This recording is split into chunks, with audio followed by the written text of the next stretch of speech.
Geraldo Rivera and conservative commentator and friend Scottie Nell Hughes. Good to have you both. Geraldo, I saw your response, and I thought that it was a very honest, emotional take about a guy, but you seem to leave out the fact that he likely can't even form the intent for the crime that he's just been charged with. Why wasn't that part of your analysis and just condemning him as a demon?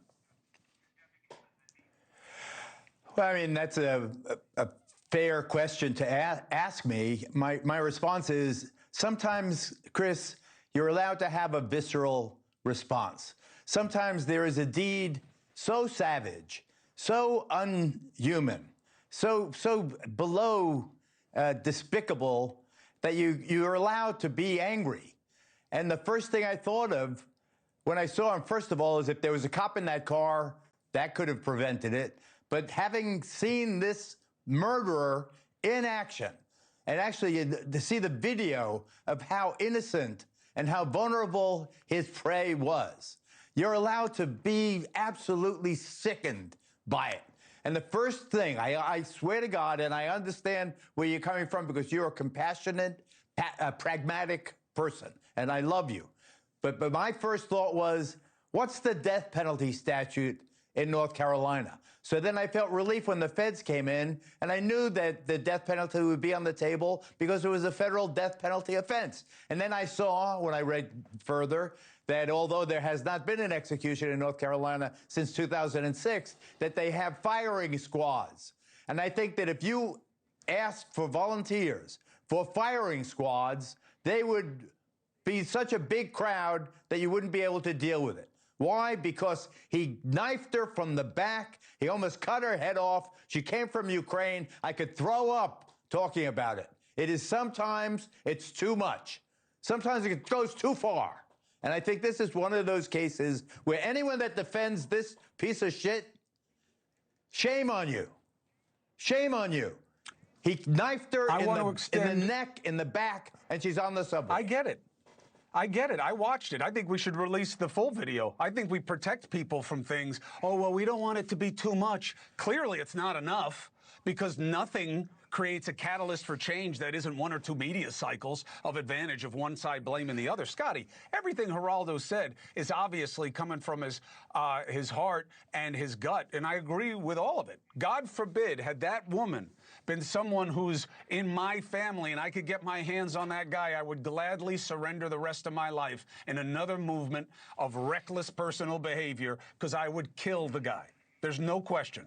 But that would be me at my worst. And that shouldn't be the instruction for society. My question is, I get why Geraldo feels how he does. He's not the president. He's not in a position of power where you are charged with doing something about it. Being pissed off can be helpful as a catalyst. But where are the solutions being offered by the Trump administration or anyone on the right for how we stop this from happening again? Shoot them all? Well, let me just say this. First of all, Geraldo, it's been a while since I can say this. I actually agree 100% with what you said. I think absolutely. I think there's a reason why back in the 1800s they would take the horse thieves and hang them up at the clock square to make an example of them. I think for this example on here, if we're going to deter this from happening in future cases as they continue to escalate, regardless of what people want to say, crime is down, violent crime is up, and it's because people know they can get away with it. And the answers are exactly what President Donald Trump is trying to do right now and being stopped and being absolutely criticized from by the left because it is being made political. Republicans and Democrats cannot come together and say, you know what you've done for Washington, D.C. is good. It is safer now in our subways. Our streets are being able to walk safely again. Nobody, the Democrats will not give him a victory, even though it's a victory for everyone. That's why it's politicized. It's because both sides making it. So Trump is trying to, and I think that's why you saw the Pam Bondi step in and say, you know what? I can't trust the Charlotte judicial system to keep men like him off the streets from doing this again. That's why I'm going to step in. I'm going to make this an example, and the federal government got involved. But we're pretending that this guy is just a bad guy. He is not just a bad guy. And that's what makes it hard. This is a sick, I'm telling you right now, I'll bet you guys whatever you want. If he has a competency hearing, he will not pass it. He will not stand trial. So then what? They'll cut a deal, they'll throw him in some prison, and he'll rot there for a really long time. That is not a sustainable fix any more than sending the National Guard into cities is a real crime prevention model. Okay? I have said the president is right to focus on crime. I have said he is right to do something. Whether or not you agree with what he's doing is the subject of elections. But I'm saying something different here that neither of you have addressed. And I get why with Geraldo, and I get why with you. You don't know how to stop this other than to say punish. The left sucks. That's why it happened. And we're sick of it. None of that will stop the next one. Hold on, let me just point out here. It's amazing that we only identify people to being mentally ill after they've already committed a crime. And usually it's a horrific crime. Not this guy. We can't identify people if they're mentally ill walking around the streets. In this fact, guy's been the mentally mayor ill of for a Washington, long time. DC. No, but they don't. No. It's considered Scottie, politically this incorrect to guy say has somebody been has a mental known, issue. Scottie, hold on a second. This is not an excuse structure, okay? It's not that when someone does something bad, I believe that they can't be in their right mind. You can be sick and evil. You can be evil and not sick. Or you can be sick and evil or just sick. Okay, there are all possibilities and permutations of humanity. This guy is bad and sick. I don't think he'll pass a legal intent test of competency. I don't think he'll be compos mentis. I don't think he'll be able to stand trial. There are a lot of guys like him. And we don't do anything about him, Geraldo. That's my point. Go ahead. Chris, I understand the argument about institutionalization. Believe me, I have lived it for half a century.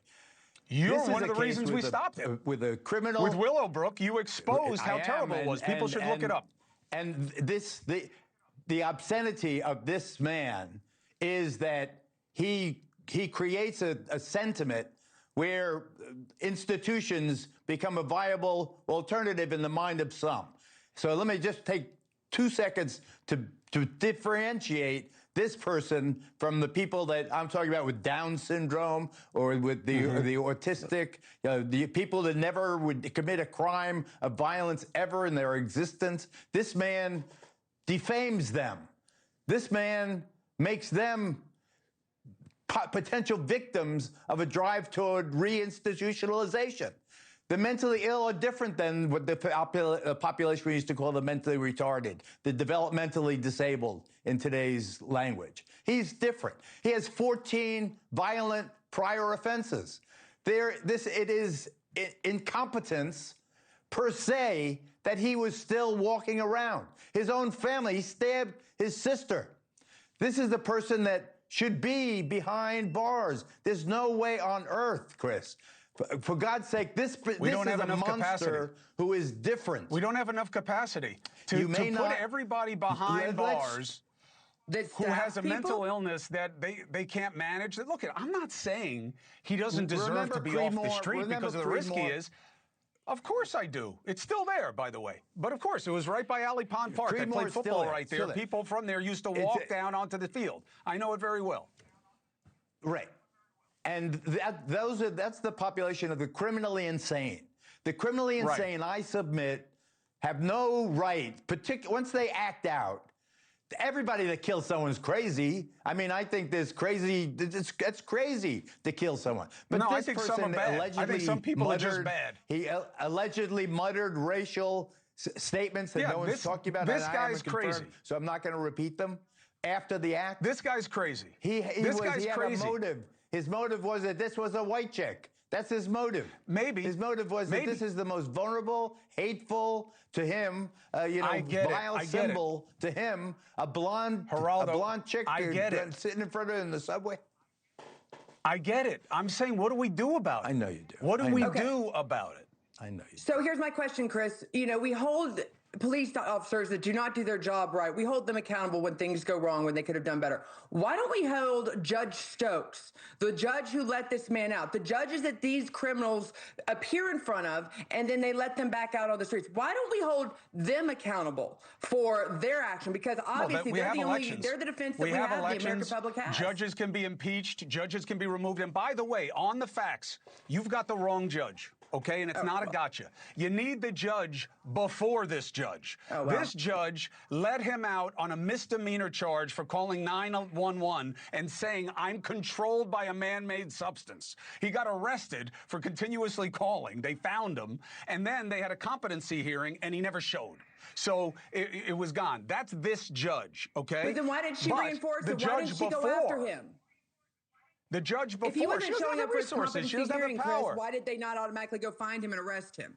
He obviously isn't competent. Because they don't have the resources. It's not a priority. They've got a million different things that we ask them to do. It was the judge before when he beat up his own sister and he got out.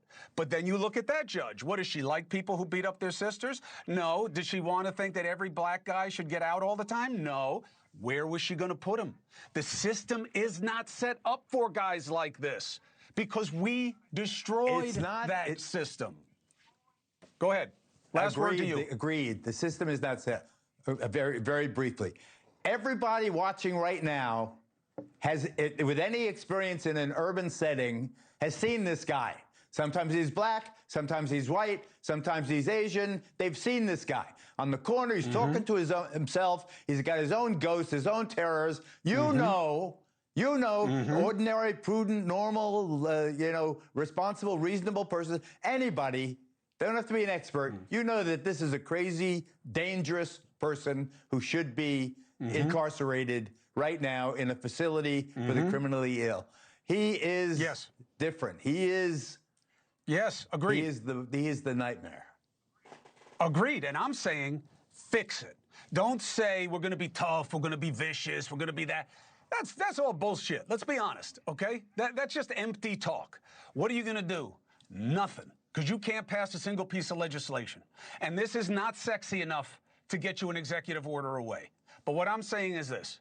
If you're that Ukrainian girl's families, okay, or any of these kids from these mass shootings and their families, who are all so desperate for it to never happen again, it's the only solace that they have in their coping, is that maybe something will change. We never do a damn thing. And this is a hell of a lot easier than gun control. Hell of a lot easier. And it's still not happening except just to bitch. That's my point. I don't like that it happened any more than anybody else. I don't forgive this guy for 1 second. It's what are you going to do?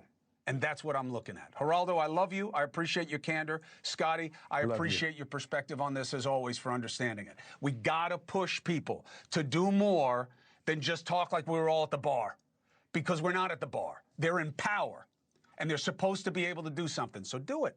And then we'll vote on whether we like it or not. All right. God bless both of you. And thank you very much. I wish we had better things to talk about. But you know what? We should talk about what's hard, because, man, we're addicted to easy. We're addicted to easy. Thank you for watching. Subscribe below and download our NewsNation app right now on your phone, and you will get fact-based, unbiased news for all Americans.